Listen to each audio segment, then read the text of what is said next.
అట్లా నిలబడి పోకూడదు. నిలబడి పోకూడదు. నిలబెట్టాము ఏమో కొద్ది మాట ఇచ్చినాము.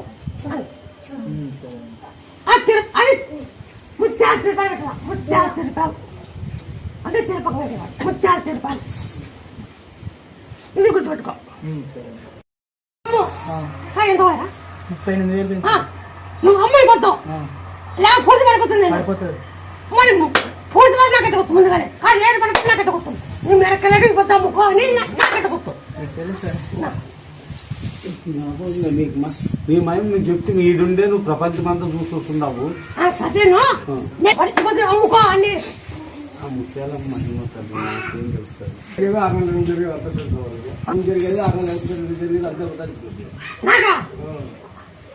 ఏం జరుగుతుంది అనేది కానీ ఆల్రెడీ నీకు తెలిసింటది. తెలిసింటది. పోయినసారి చెప్పినావు మంచి రేట్ వస్తుంది అని మీరు రాదన్నావు. పోయినాడు 50 బంగారు రేట్ అమ్ముతుందని చెప్పినావు. అట్లే వచ్చింది బంగారు రేట్ వచ్చింది.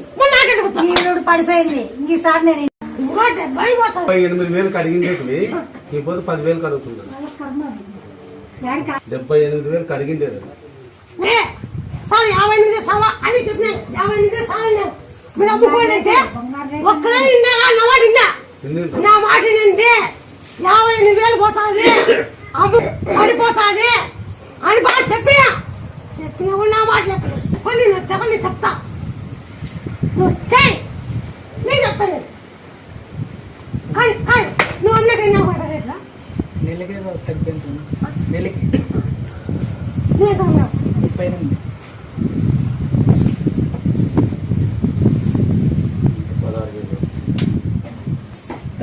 16,000 అప్పుడు మీరు ఇలా ఎప్పుడు అమ్ముతే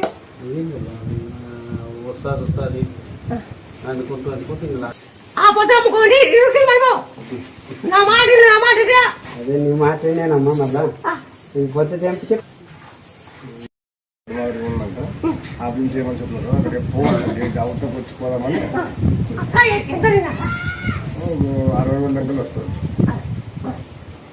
60,000 గంటలు ఖర్చు వస్తుందని చెప్పారు. ఆఫీస్ నుంచి వెళ్తానే లేకపోతే క్యాన్సిల్ అవుతుంది అన్నారు.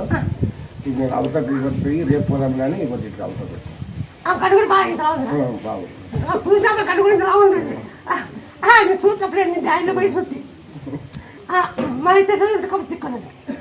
మధ్య రోడ్డు కప్పు తిక్కు దాన్ని మంచి నొప్పి నొప్పింది.